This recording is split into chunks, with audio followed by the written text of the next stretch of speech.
Hello दोस्तों, आज हम इस वीडियो में बात करने वाले हैं प्रेजेंट इंडेफिनिट टेंस के बारे में। प्रेजेंट इंडेफिनिट टेंस की कुछ पहचान होती है जिसके माध्यम से, जिसकी मदद से आप इसके सेंटेंसेस को आसानी से पहचान सकते हो।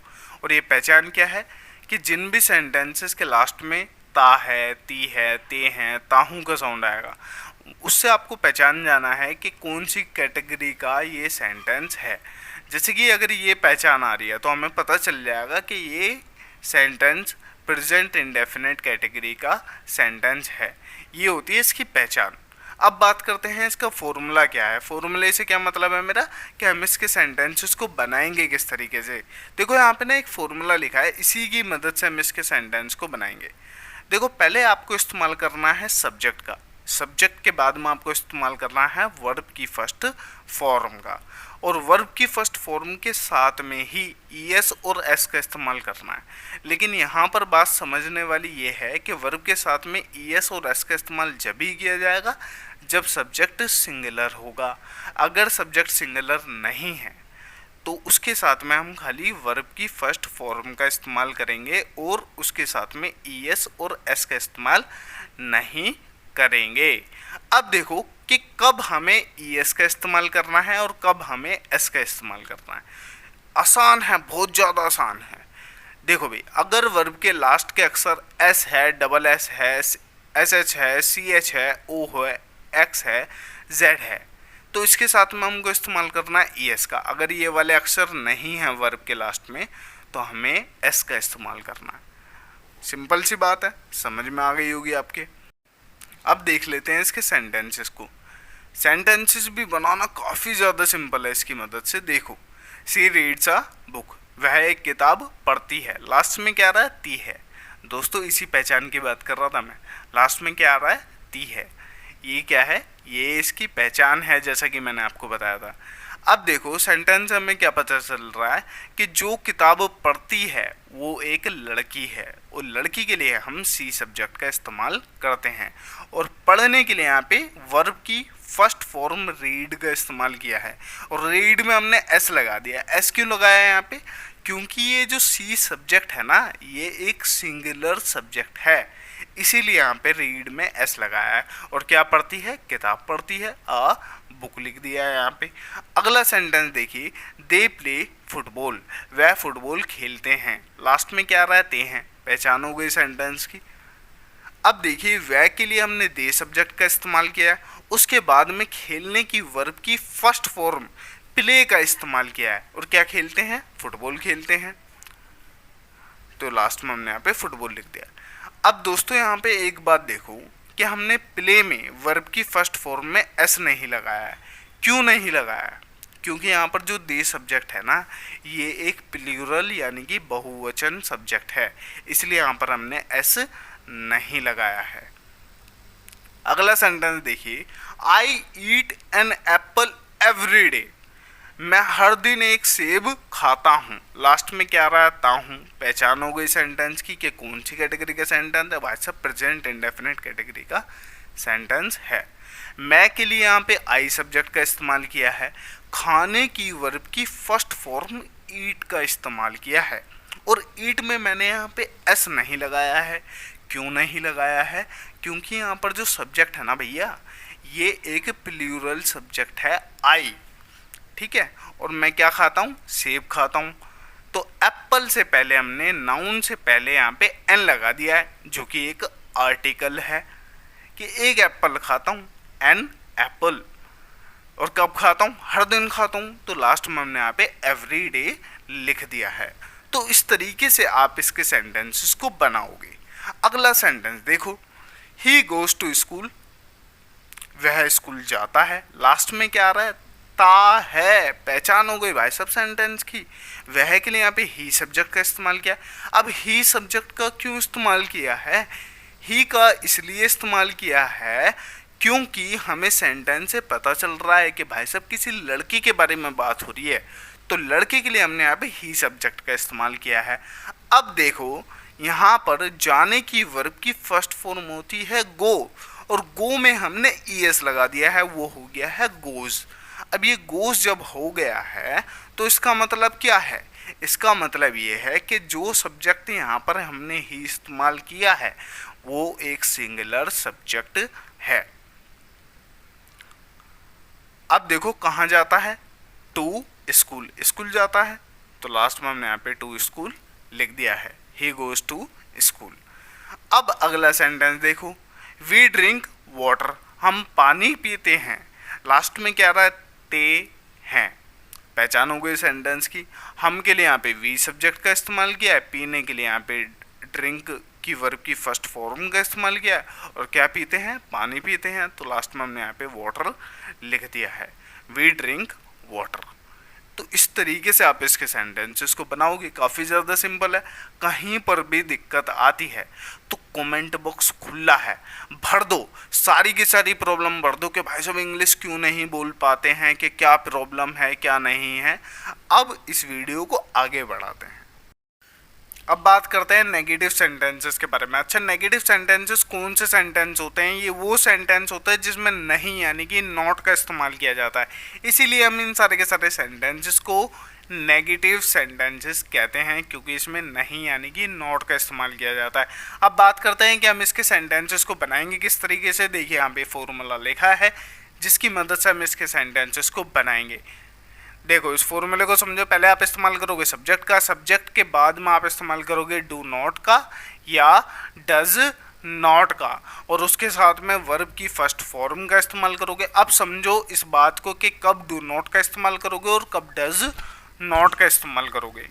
देखो भाई, अगर सब्जेक्ट प्लूरल है तो उसके साथ में डू नॉट का इस्तेमाल किया जाएगा, अगर सब्जेक्ट सिंगुलर है तो उसके साथ में डज नॉट का इस्तेमाल किया जाएगा, और लास्ट में आपको सिंपली वर्ब की फर्स्ट फॉर्म का इस्तेमाल करना है। अब देखते हैं इसके सेंटेंस, और सेंटेंस के माध्यम से समझते हैं कि फॉर्मूले को किस तरीके से यूज़ करके हम इसके सेंटेंसेस को बनाएंगे। देखो भाई, she does not read a book, वह किताब नहीं पढ़ती है, लास्ट में क्या रहती है, पहचान भी कॉमन है, यहाँ पे पहचान एकदम सेम है। अब देखो वह के लिए यहाँ पे सी सब्जेक्ट का इस्तेमाल किया है, सी क्योंकि एक सिंगुलर सब्जेक्ट है, उसके बाद में हमने यहाँ पे डज नॉट का इस्तेमाल किया है, और पढ़ने की वर्ब की फर्स्ट फॉर्म में रीड का इस्तेमाल किया है, और क्या नहीं पढ़ती है, अ बुक, किताब नहीं पढ़ते है, तो लास्ट में हमने यहाँ पे अ बुक लिख दिया है। अगला सेंटेंस देखते हैं, they do not play football, वह फुटबॉल नहीं खेलते हैं, लास्ट में क्या रहते हैं, पहचान भी हो गई सेंटेंस की। वह के लिए यहाँ पे दे सब्जेक्ट का इस्तेमाल किया, उसके बाद में डू नॉट का इस्तेमाल किया। डू नॉट का क्यों इस्तेमाल किया है, क्योंकि यहाँ पर जो दे सब्जेक्ट है ये एक प्लूरल सब्जेक्ट है, इसलिए यहाँ पे डू नॉट का इस्तेमाल किया है।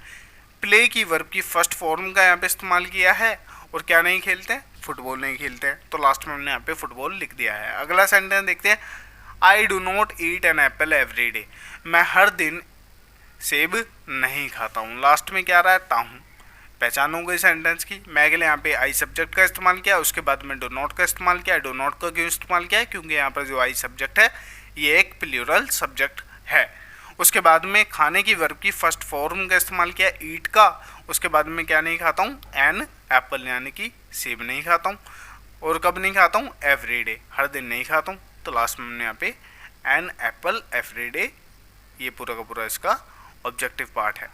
अगला सेंटेंस देखिए, he does not go to school, वह स्कूल नहीं जाता है, लास्ट में ता है आ रहा है, पहचान हो गई सेंटेंस की। वह के लिए यहाँ पे ही सब्जेक्ट का इस्तेमाल किया है, ही क्योंकि एक सिंगुलर सब्जेक्ट है, उसके बाद में डज नॉट का इस्तेमाल किया है, जाने की वर्ब की फर्स्ट फॉर्म गो का इस्तेमाल किया है, और कहाँ नहीं जाता है, स्कूल नहीं जाता है, तो यहाँ पे लास्ट में हमने यहाँ पे टू स्कूल लिख दिया है। अगला सेंटेंस देखिए, we do not drink water, हम पानी नहीं पीते हैं, लास्ट में क्या रहते हैं, पहचान हो गई सेंटेंस की। हम के लिए यहाँ पे वी सब्जेक्ट का इस्तेमाल किया है, वी क्योंकि एक प्लूरल सब्जेक्ट है, उसके बाद में हमने डू नॉट का इस्तेमाल किया है, और पीने की वर्ब की फर्स्ट फॉर्म होती है ड्रिंक, और क्या नहीं पीते, पानी नहीं पीते हैं, तो लास्ट में हमने यहाँ पे वाटर लिख दिया है। तो इस तरीके से आप इसके सेंटेंसेस को बनाओगे। अब बात करते हैं इंटेरोगेटिव सेंटेंसेस के बारे में। अब देखो इंटेरोगेटिव सेंटेंसेस होते कौन से सेंटेंसेस हैं, ये वो सेंटेंसेस होते हैं जिसमें हम किसी से क्वेश्चन पूछते हैं, यानी कि इंटेरोगेट करते हैं। आपने सुना होगा कि पुलिस इंटेरोगेशन कर रही है, तो इंटेरोगेशन का मतलब ही होता है पूछताछ करना। अब जब ये है, इसका नाम है इंटेरोगेटिव सेंटेंसेस, तो क्या होगा इसका मतलब, इसका मतलब होगा कि हम इसमें क्वेश्चन पूछेंगे, पूछताछ करेंगे। तो ये इसलिए इस तरीके के सेंटेंसेस हम बनाते हैं क्वेश्चन को पूछने के लिए, सवाल को पूछने के लिए। अब बात करते हैं कि हम इसके सेंटेंसेस को बनाएंगे किस तरीके से। तो इस बात को समझो, यहाँ पर फॉर्मूला लिखा है जिसकी मदद से हम इसके सेंटेंसेस को बनाएंगे। देखिए यहाँ पर पहले आप इस्तेमाल करोगे डज का या डू का। देखो डज और डू का जो इस्तेमाल किया जाता है वो निर्भर करता है सब्जेक्ट पर। सब्जेक्ट पर कैसे निर्भर करता है? देखो भाई, अगर सब्जेक्ट सिंगुलर है तो उसके साथ में डज का इस्तेमाल किया जाएगा, अगर सब्जेक्ट प्लूरल है तो उसके साथ में डू का इस्तेमाल किया जाएगा, और सब्जेक्ट के बाद में वर्ब की फर्स्ट फॉर्म का आप इस्तेमाल करोगे। देखो इन सेंटेंस के लास्ट में क्वेश्चन मार्क लगाना इम्पोर्टेंट है, क्योंकि हम इसमें क्वेश्चन पूछ रहे हैं, तो क्वेश्चन मार्क तो होना चाहिए ताकि सामने वाले को पता चल सके कि यहाँ पर क्वेश्चन पूछा जा रहा है। अब बात करते हैं कि हम इसके सेंटेंसेस को बनाएंगे किस तरीके से, प्रैक्टिकली देखते हैं। देखिए does she read a book, last में क्वेश्चन मार्क लगा दिया हमने। यहाँ पे क्वेश्चन मार्क क्यों लगाया? क्योंकि यहाँ पर क्वेश्चन पूछ रहे हैं इसलिए लगाया। क्या वह किताब पढ़ती है? अब देखो यहाँ पर क्या आ रहा है, क्या वह किताब पढ़ती है, क्वेश्चन पूछा जा रहा है यहाँ पे, क्या वह किताब पढ़ती है। देखो लास्ट में ती है आ रहा है, पहचान भी एकदम सेम है। तो यहाँ पर पहले सब्जेक्ट देख लो, वह है। वह कौन सा सब्जेक्ट होता है? ये होता है एक सिंगुलर सब्जेक्ट, जिसके लिए हमने यहाँ पे सी का इस्तेमाल किया। सी से पहले हमने डज का इस्तेमाल किया, जैसा कि मैंने आपको बताया था कि सिंगुलर सब्जेक्ट होगा तो हम डज का इस्तेमाल करेंगे। यहाँ पर हमने डज का इस्तेमाल किया है। पढ़ने की वर्ब की फर्स्ट फॉर्म रीड का इस्तेमाल किया है, और क्या पढ़ते ही है? आ बुक। लास्ट में हमने यहाँ पे आ बुक लिख दिया है। Does she read a book. अगला सेंटेंस देखिए, डू दे प्ले फुटबॉल, क्या वह फुटबॉल खेलते हैं? क्या वह फुटबॉल खेलते हैं? यहाँ पर क्वेश्चन पूछा जा रहा है, क्या वह फुटबॉल खेलते हैं। अब देखिए वह के लिए यहाँ पे दे सब्जेक्ट का इस्तेमाल किया, क्योंकि दे एक प्लूरल सब्जेक्ट है, उससे पहले हमने यहाँ पे डू का इस्तेमाल किया है, और उसके बाद में खेलने की वर्ब की फर्स्ट फॉर्म का इस्तेमाल किया है। और क्या खेलते हैं? फुटबॉल। तो फुटबॉल के लिए यहाँ पे हमने फुटबॉल यहाँ पे लास्ट में लिख दिया है, और उसके लास्ट में क्वेश्चन मार्क बना दिया है। क्वेश्चन मार्क क्यों बनाया आपको पता ही है। अगला सेंटेंस देखिए, do I eat an apple every day, क्या मैं हर दिन सेब खाता हूँ। देखिए मैं के लिए यहाँ पे आई सब्जेक्ट का इस्तेमाल किया। आई सब्जेक्ट एक प्लूरल सब्जेक्ट है, इसीलिए यहाँ पे डू का इस्तेमाल किया जा रहा है सब्जेक्ट से पहले। खाने की वर्ब की फर्स्ट फॉर्म का इस्तेमाल किया गया है ईट का, उसके बाद में एन एप्पल एवरी डे लिख दिया है। जैसे कि मैंने आपको पिछले सेंटेंसेस में भी समझाया था, वो इस पूरा का पूरा वो कॉन्सेप्ट यहाँ पर फॉलो किया जा रहा है। देखो अगला सेंटेंस देखो, does he go to school, क्या वह स्कूल जाता है। यहाँ पर क्वेश्चन पूछा जा रहा है, क्या वह स्कूल जाता है। वह के लिए यहाँ पे ही सब्जेक्ट का इस्तेमाल किया है, और ही एक सिंगुलर सब्जेक्ट है, इसलिए यहाँ पे डज का इस्तेमाल किया है सब्जेक्ट से पहले। जाने की वर्ब की फर्स्ट फॉर्म गो का इस्तेमाल किया है, और कहाँ जाने की बात हो रही है? To school. अगला सेंटेंस देखिए, डू वी ड्रिंक वाटर, क्या हम पानी पीते हैं। लास्ट में क्या रहती हैं? पहचान भी हो गई सेंटेंस की।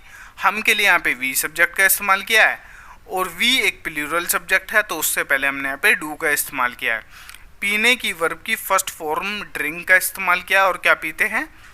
यहाँ पे पानी के लिए हमने यहाँ पे वाटर लिख दिया है, और लास्ट में क्वेश्चन मार्क बना दिया है। तो इस तरीके से आप इसके सेंटेंसेस को बनाओगे। आई होप कि आपको पूरा का पूरा कॉन्सेप्ट समझ में आ गया है। अगर नहीं भी आया है तो कमेंट बॉक्स में कमेंट करो कि कहाँ पर आपको दिक्कत आ रही है, कहाँ पर आपको कुछ भी प्रॉब्लम हो, आप डायरेक्टली वहाँ पे मेंशन करो, so that I can solve that problem.